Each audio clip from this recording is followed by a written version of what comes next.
Good morning. Good morning. Good morning. It's Wednesday Wisdom, and we're here with the beautiful Brenda Rogers. And this is our last session together, Brenda. Oh, I'm sad. I know. We've had so much fun, haven't we?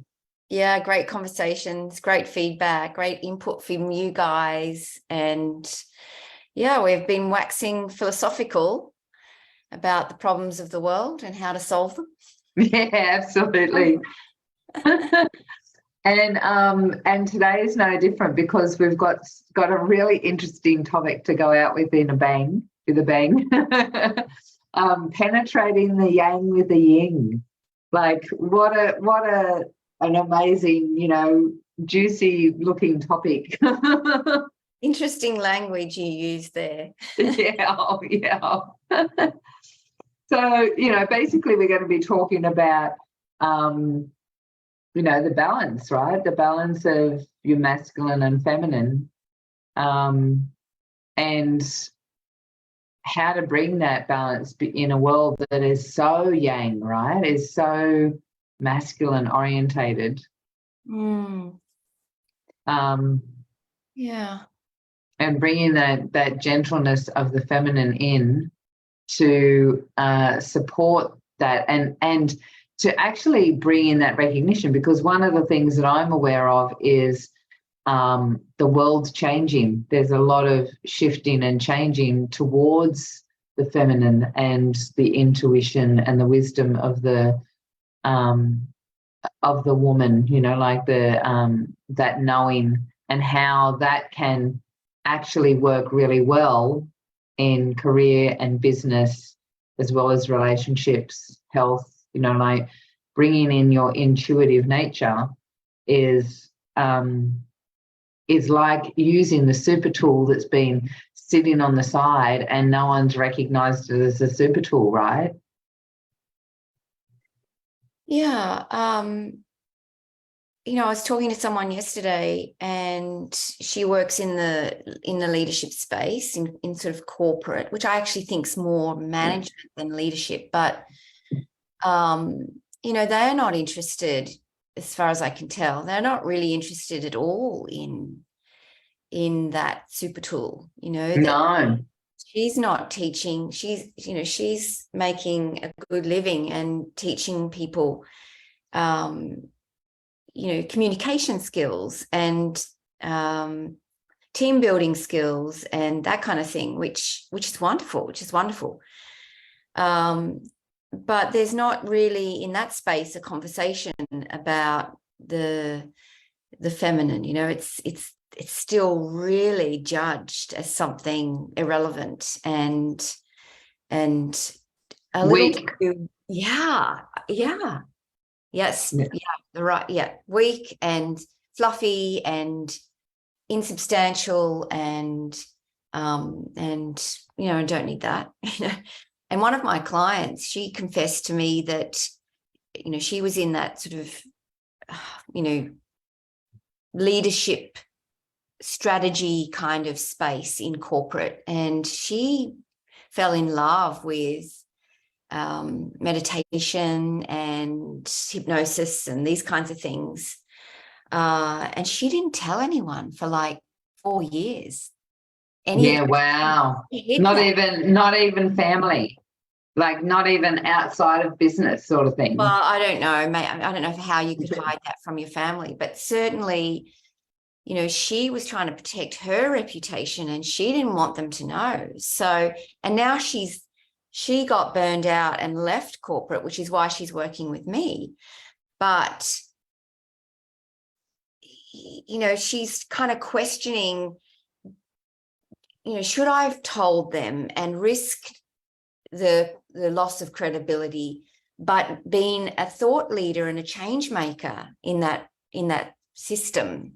Yeah. She chose not to. And now I think she needed a break to kind of come back. And now she's looking at sort of working her way back in, but in a way that still honors that other side of her, that feminine side of her. And so, it's tricky. It's like, do you risk your trajectory in your income, your life, your passion, your, that kind of thing, by delving into these soft skills or whatever you want to label it as, or keep going and ultimately, if you are yang all the time, you have that imbalance, then you burn out. And absolutely burn out, right?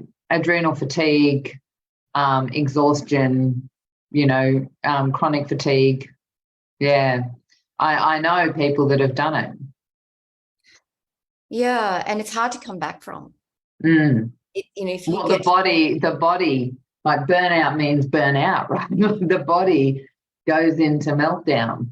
It's hard to get that back. Yeah. Yeah. Psychologically, physically, and spiritually as well. It takes a lot. And, as you know, I work with women around the 50-year age, and that's where it really starts to happen, because they've used their yang to their advantage to get shit done for 30 years. Yeah. Yeah. We can step into yang even as a teenager, and nothing wrong with that, by the way. There's nothing wrong with that, but I think the cracks really start to open up and show around 40s. It's sometimes earlier, because the general health of the population is decreasing with each generation. Yeah. So, what we might have gotten away with until our late 40s, there's women in their late 30s and early 40s that are like, this lady was 43, I think, or 42, the one I'm referring to, and she's like, yeah, just can't do it anymore. And so, she hasn't even hit menopause. Oh my gosh. Yeah. Wow. Really, and it's really interesting, isn't it? Because we do hold a big capacity container, right? As women, we can juggle so many balls, and so we think that if we can, that means we will, and that we do, and it burnout, especially if you're not eating well and you're not resting, and all the things that come with it, that are on that yin side, isn't it? The self-care, the nurturing, the understanding where the body, the reading of the body, like reading what's actually happening. Yeah. Yeah, I guess I was teaching yin yoga last night, and I like to add in a little bit of that kind of education into all my classes. And I think some of the young ones I don't think they fully appreciate it, because I'm even surprised sometimes to get young ones in a yin class, because it is, they kind of really like the power yoga and the athletic yoga and that kind. That's fine. I was like that too. So it's the older ones that tend to come in, and it is about teaching them, even when the young ones are there. I love the opportunity to teach them a little bit about bringing the yin in and the power of the yin.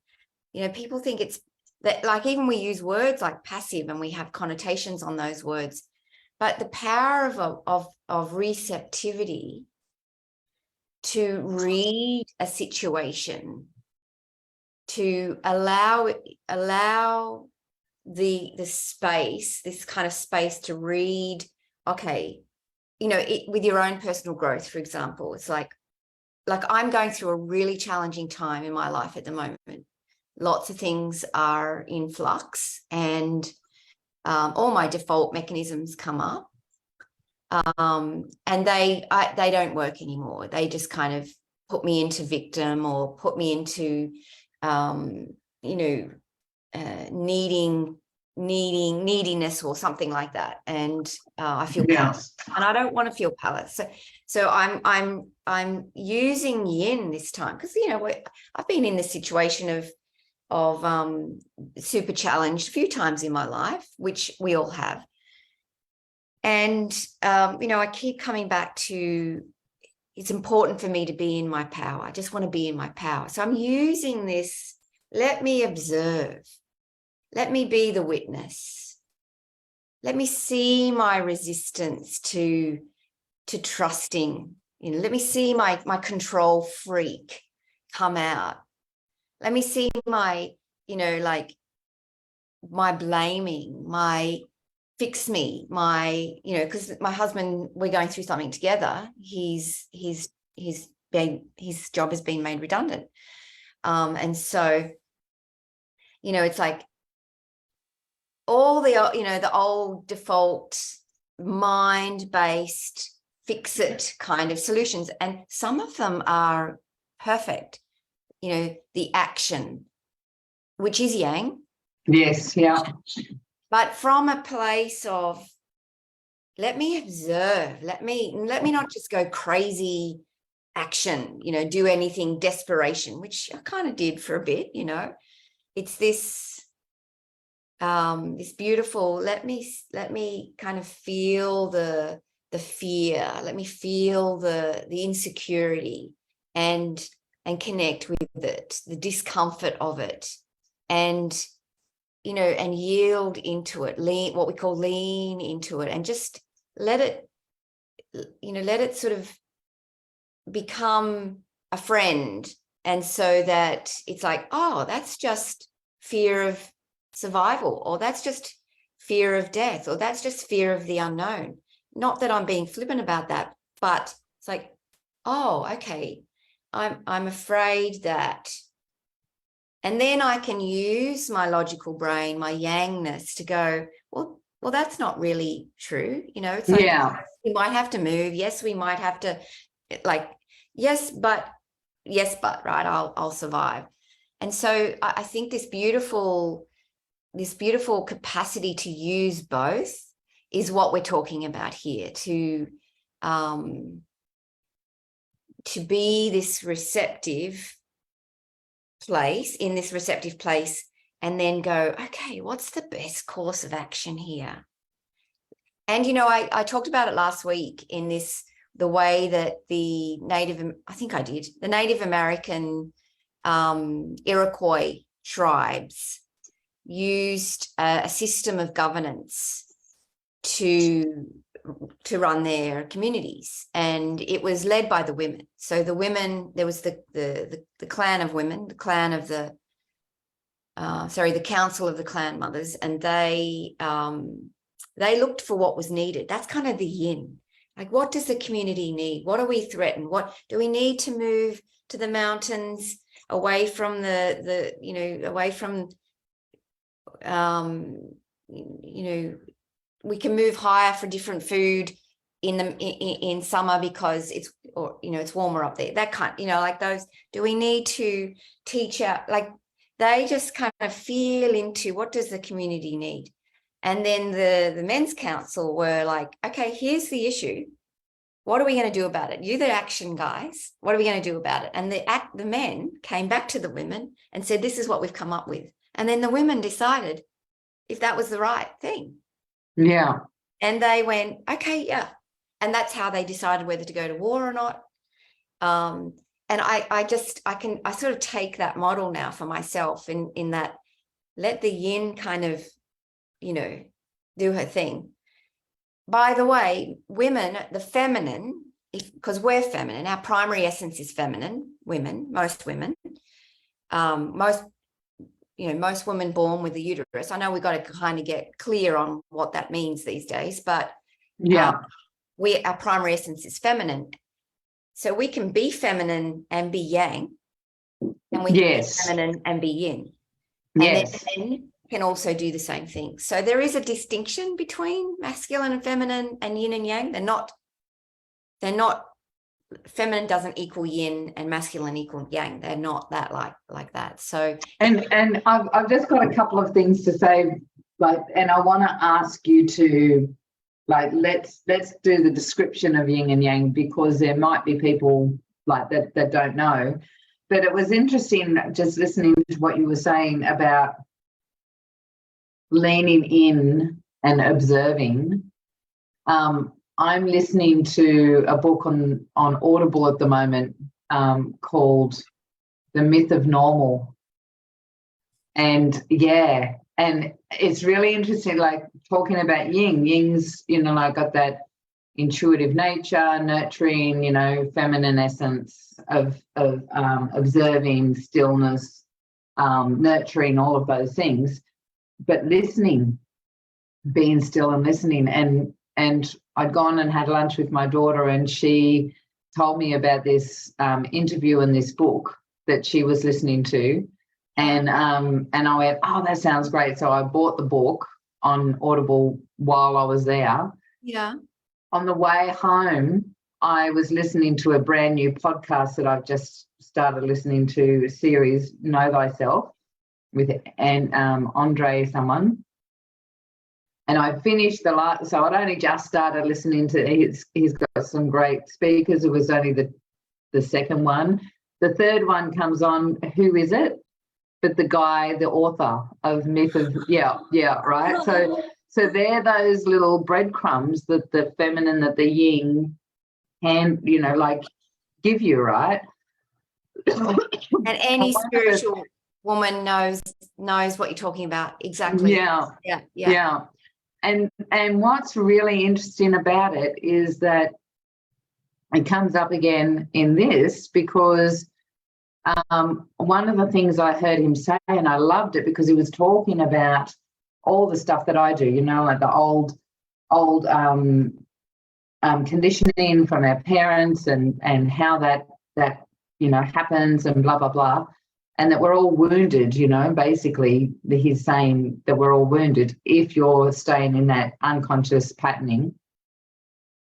But one of the things that he said was, what we do is we go, what's wrong with me? Why am I doing this? And we do it from a place of being accusatory of ourselves, like, there's something wrong, instead of observing and going, okay, why am I doing this? Like taking that accusation out and looking at it instead. Yeah, that judgment that we have of ourselves. And it's a really big one, isn't it, right? I was speaking to a lady at the weekend. I went to a conference on earth medicine in Newcastle, and I was actually the MC, and it was run by an organisation called Estri Learning, beautiful organisation, committed to protecting earth knowledge and all that kind of stuff. And I was speaking to the president, and she's become a bit of a mentor. So it's so lovely to have older women mentors, by the way. And I'm connected to her now through being on the governing body and the steering committee for this organisation, which it's a labour of love. It's all volunteer at the moment. But she was saying, I was just sharing with her what I'm going through at the moment, and she was listening. And just as a side note, sometimes it really bugs me when I am, needing to share what's going on for me, and then people don't really listen. They just give me advice, and I know we complain about this all the time, but you're talking about listening, the power of listening, for just somebody to just not give me advice and not try and fix me and not try and tell me their solution, anyway, she listened, right? Hold space, right? To hold space, yeah. Yeah, such a gift. Another yin thing. Another yin. Well, you exactly. It's what you're talking about. You can listen with your ears, but you can. There's bigger ways of listening. Anyway, I told her that I was having a few moments of minor panic attacks, and she said, just very succinctly, she said, you can be afraid or you can be curious. It's your choice. So what you just said about non-judgmental listening, it's you actually replace it with curiosity. Yes. I wonder what's going to open up from all of this. I wonder what birth canal I'm going down at the moment, because I'm being squeezed a little bit painfully through to something else. I wonder what what I'm going to birth. It's affecting my business. It's affecting our relationship. It might even affect where we live, and it's like, maybe we'll go get out of Sydney, and so the yin is beautiful. The yin is just, and it's so missing. Absolutely. And it's very interesting. It is beautiful, isn't it? Because curiosity, like just from an intuitive point of view, I can feel that judgment, which is a pushing out of, right, and has an action to it, judgment, whether it's right or wrong. Like judgment, we all judge, right? And there's no accusation of judgment. No, not judging. No, not judging. Yeah. But it has a very, like it's still got an action to it. It feels like a push out, whereas curiosity feels very gentle and soft, like so even the two of them have that masculine and feminine, yang and yin sort of elements to it. And maybe, yeah, it's another conversation perhaps, but maybe one's from the mind and one's from the heart. I'm not sure, because I think that what we have to acknowledge, and especially in our roles as entrepreneurs and leaders for women on their journeys, that fear is very real right now. There is so much change, so many people losing their jobs, so many people having mortgage hikes, so many people, stuck at home during COVID and deciding to make changes, so many divorces, so many things that upset our illusion of security, because external security is always an illusion. And so I think that, to honor the fear, to honor the child, the inner child that's uncomfortable by the disruption, is super important. And I think that takes away a lot of judgment towards ourselves particularly. So, I know when I judge myself, I judge others, I project it out into the world. And I don't know that that's necessarily yin, because you asked me, I've just looked up some of the beautiful keywords for yin and yang. Did you want me to go through that now, or you had another comment that you wanted to make? I was going to say, just to finish that segment off, sort of thing, that it's really interesting how it ties in with our last session, really, about the fear around from the masculine to the feminine and the power of the feminine, because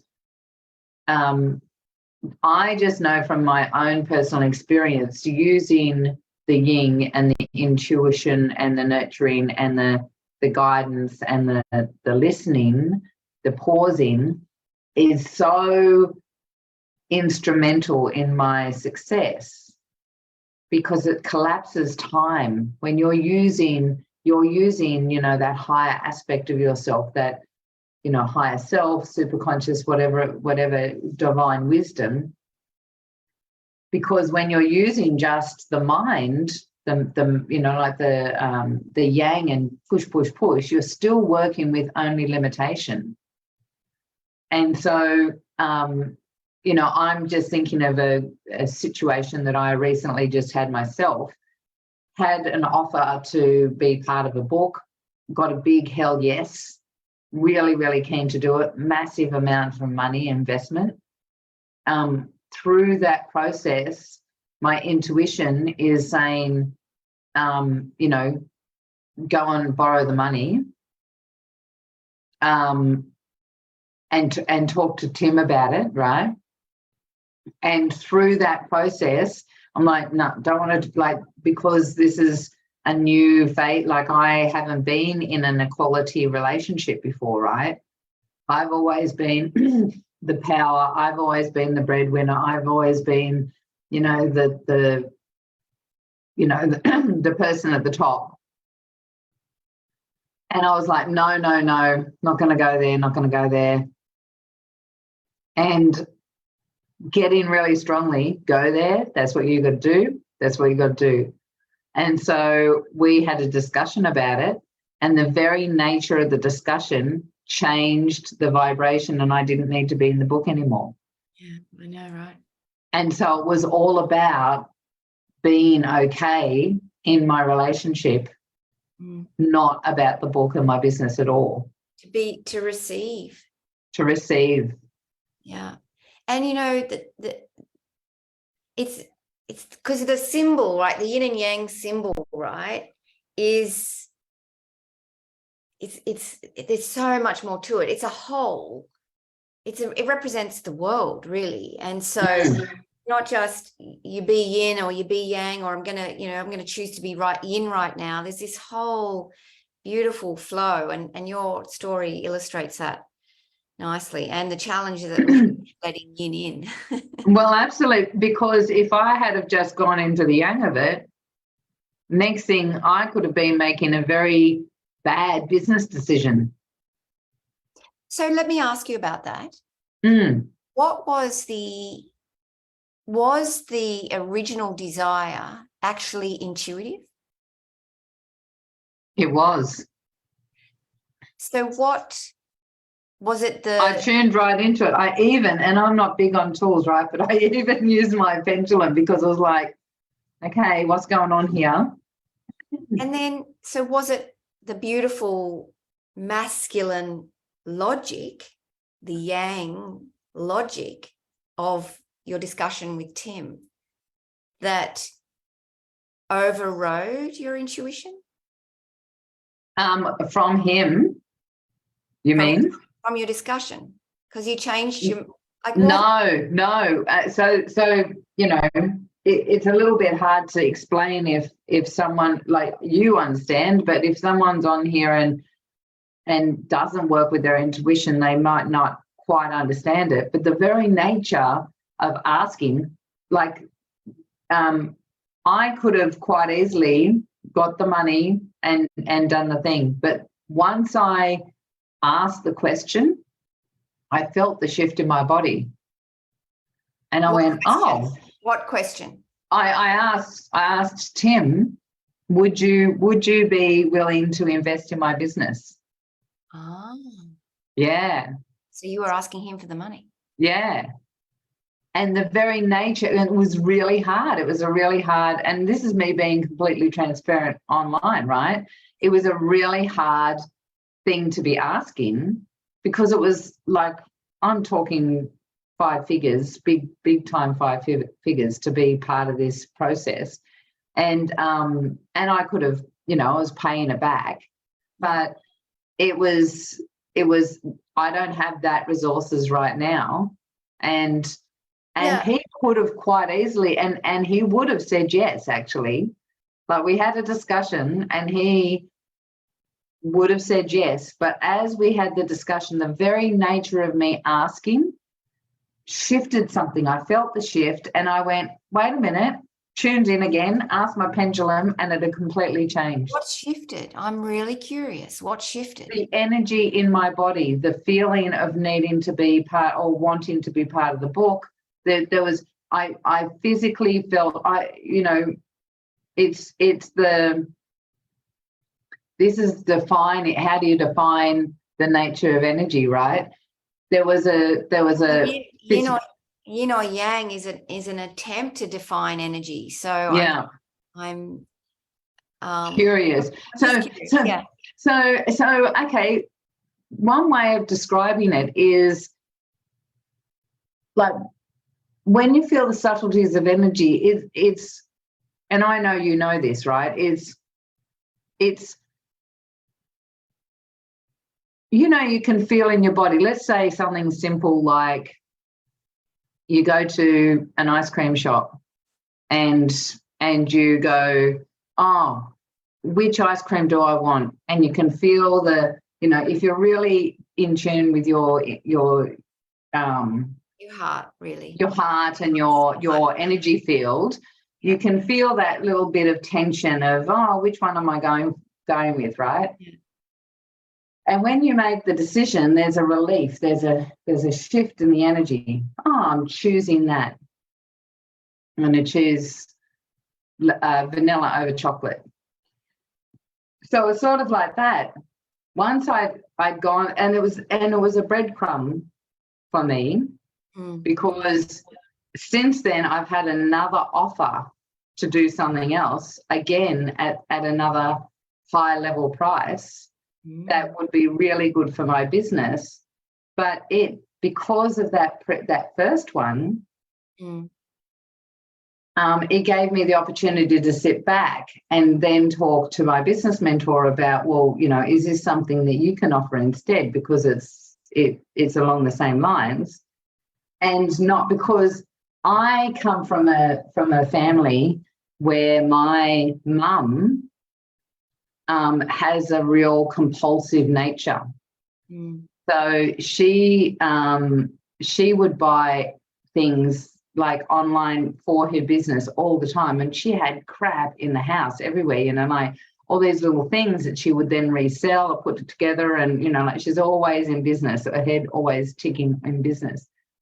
And so, you know, we take on all of these things. So I can see the nature of the compulsion of, that's a great, you know, that's another shiny object, that's another shiny object, and I'm getting all of these offers at the moment. And being able to pause in the intuition of, is this right for me? So, you know, would I have jumped into that second offer if I hadn't have had that experience of the first offer? And that first offer, changing things in my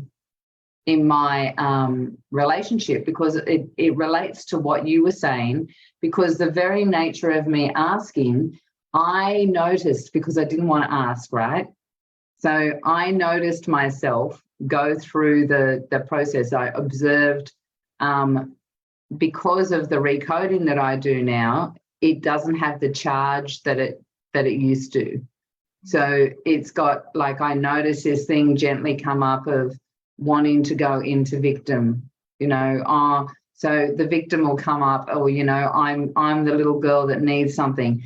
And in my family, when I was the little girl that needed something, if I did something for mum, then I generally got what I wanted, right? So if I wanted to stay home from school or something, as long as I cleaned the house, I was okay to stay home most of the time, right?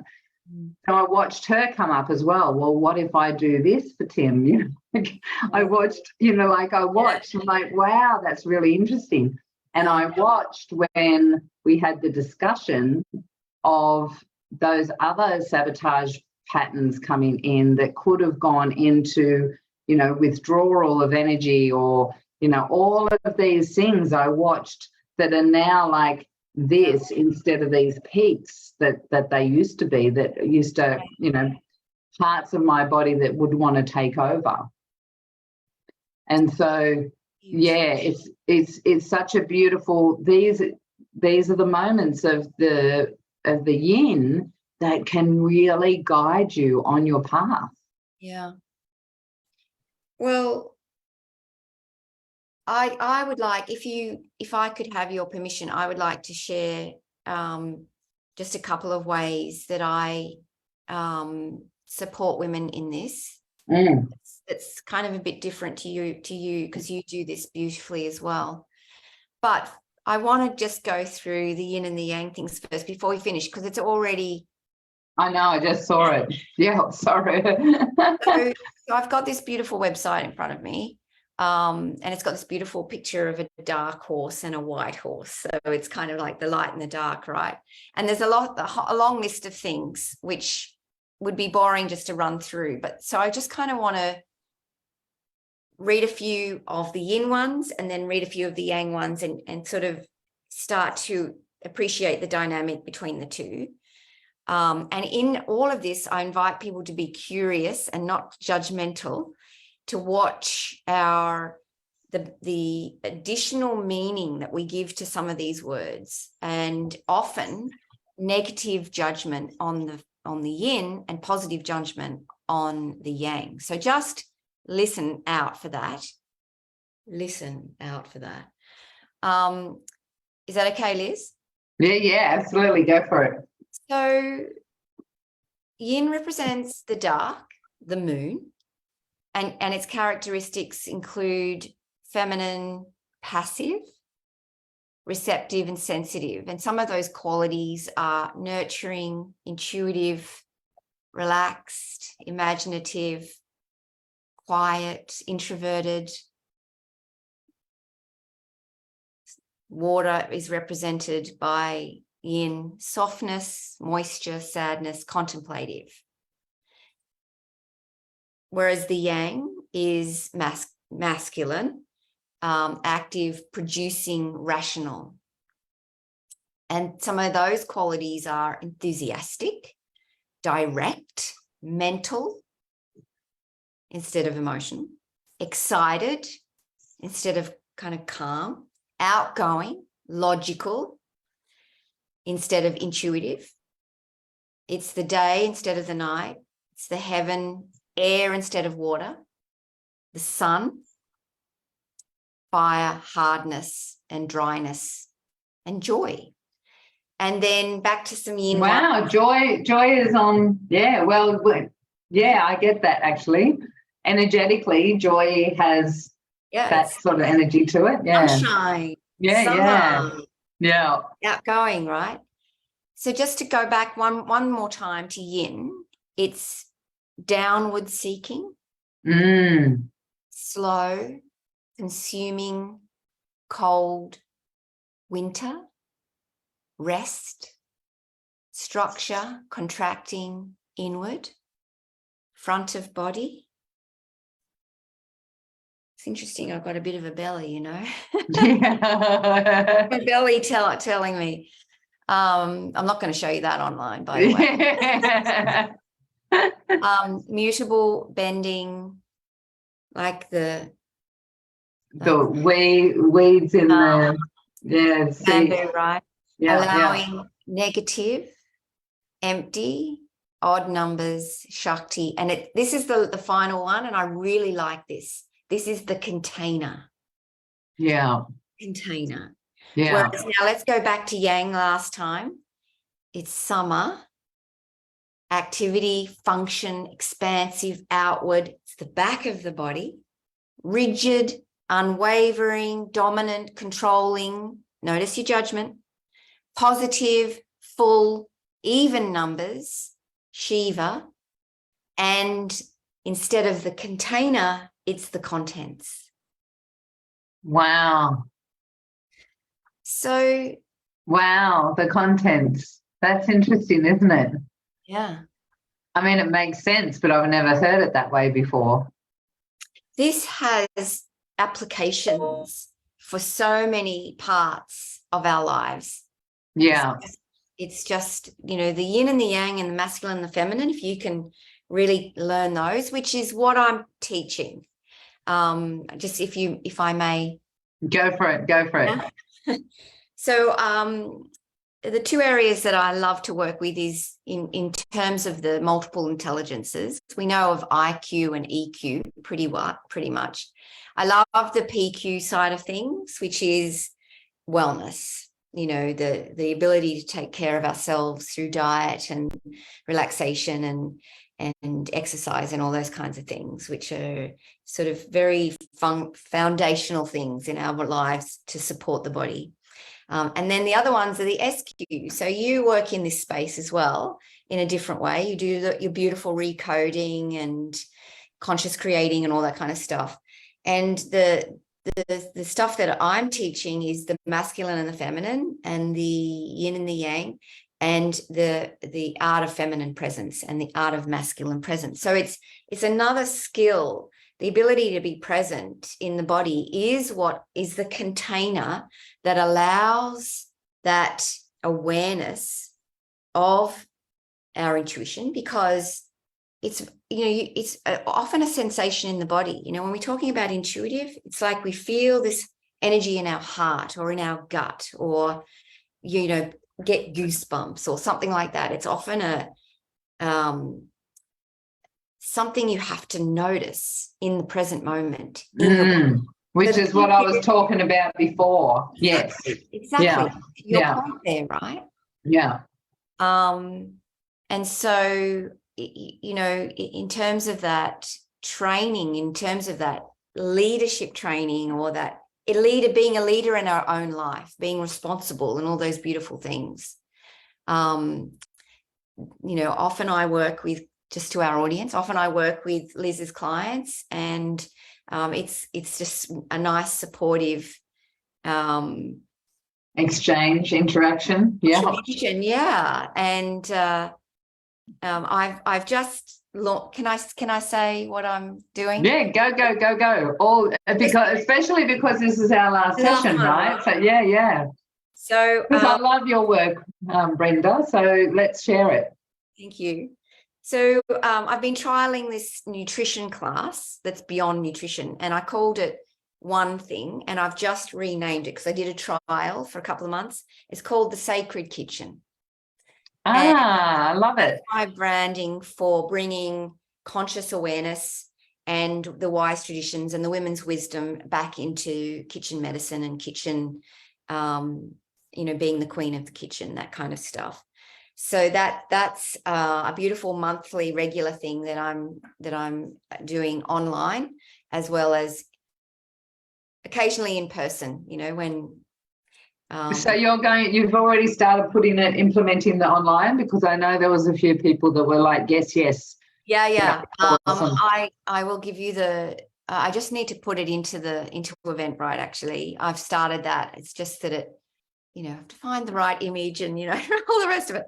So that's something beautiful that's unfolding. And, you know, I saw once you went on the road, Liz. Yeah. And you did these things. Oh my gosh, I would love to do my kitchen, you know, my sacred kitchen workshop, you know, on the road. Yeah. as well as the online stuff, right? That's my vision. And then I'm currently filling my one-day retreat at Billabong Retreat, which is called the Serene Queen. And that's also in person. So, you know, if you're listening to this from Hong Kong or something, then, you know, that's not going to be, unless you want to fly in, then go for your life. But that concept has something beautiful about to evolve from it. And I think maybe it's a beautiful collaborative space for people like you, Liz, or, you know, maybe like a summit type of thing. I'm not sure, but that's morphing into an online version. I have done online retreats that were one day or even weekend ones. And yeah, I've done one day retreats as well. Like they're a bit intense, but they're, you know, like you can feel a lot of information and still get some of the, not the connection so much, but, you know, the people get the opportunity to really immerse themselves, right? Thank goodness for breakout rooms, right? Yes, absolutely. Yeah. And then I will be teaching, launching in May, the Women's Mysteries program that I have, which is this yin and yang stuff, the feminine, the masculine, in the context of, well, it's a lot more about our menstrual cycle and the rites of passage, all these topics that are associated with women's mysteries and this ancient women's wisdom that is starting to arise, and is so empowering for women in this space wanting to reclaim this yin, and by reclaim I mean give themselves permission to bring themselves as a priority into their lives, because that's and be curious, right? Yeah, absolutely. Yeah, it sounds amazing. And we'll put the links to all of that in the thing, because are you still? I've been wiped from Facebook. Oh, okay. So I'm moving over to LinkedIn. I'm in WhatsApp. And if I'm super ambitious, I'll go to Pinterest. But yeah, it's been a bit of a shock. Yeah. Have, 10 years of Facebook growth, and I don't realize that, I'm in little groups here and there, and now I can't, I'm missing out. So Yeah. don't rely on Facebook for your business, people. Yes. Yeah. It's not. If Facebook has a mood swing and you're gone, you say something. Yeah. Yeah. I got one chance to disagree and nothing else. I can't communicate with anyone. I can't contact anyone. Yeah. I know. I've had quite a few people that have had the same experience. So, yeah, crazy. Someone just said that they heard that they're going to start charging a monthly fee as well for personal pages, like just anyone that's got, so $25 or something a month. So as if they didn't have enough money already, right? Yeah. Oh my God. Whether that'll go down or not is another thing. Like, I know that my daughter was talking about Netflix doing something crazy, and everyone was kicking up a stink so much that they said, "Oh no, we've decided not to do that." So whether it comes to fruition or not, but I actually feel quite excited to move away from Facebook, to be honest. Yeah. So I'm exploring. Yeah. I think that it is slowly declining in its own way. So my herbs while you're yeah. So before we go, I will also mention my I just had a webinar last night, and it was it was really, really beautiful, and I've launched a new program myself, actually. So the last night was a webinar called Rewire Your Heart for Love, and it's actually in this group. We did a Facebook live stream, and we launched a 12-week online course called Calling in the One. So it's about, finding and keeping your soul partner. Nice. And it's the first time that I've done a 12-week course for a while. I've done one, 3 years ago. So, and it's on a 48-hour special, like crazy price, because it's like a better test in a way. I know the information is just, putting it into relationship structure. So it was only $333, so 333 for 48 hours. So wow. Yeah, so bargain. Yeah, 12 weeks, and that's webinars and everything. So if you're interested in finding your loved one, and or you've already got one and you want to understand how the dynamics work and do some recoding without having to jump into a 12-month course, then just put yes please in the comments, and we'll send you the link so that you can check out the landing page and see if it resonates to you. Bring the yin in and just tune in. Yeah, and while I'm still getting a couple of these things set up, Liz, I might give you my contact details in case anyone would like Interested.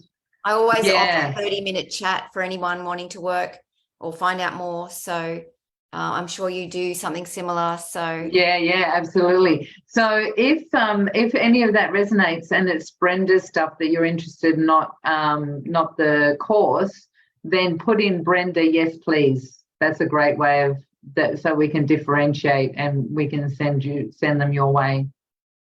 Oh, you're an angel. Thank you. I'm going to miss these calls. Maybe we'll do it again in winter. Yeah.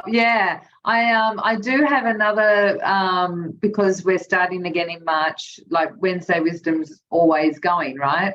But next Wednesday we start a month with Stephanie Pinto, and talking about children and emotional intelligence and being a parent and all of those beautiful things and dynamics.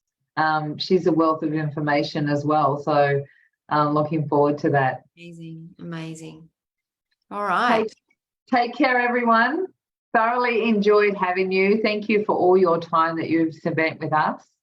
And I hope everyone got a lot of value out of this, because I know I did. I really, I feel very nourished being with another sister, that speaks my language. So I'm going to sign off saying, be afraid or be curious. It's your choice. Yes, I love it. No, take care and really reflect on that, ladies, right? I love that. Take care. Bye.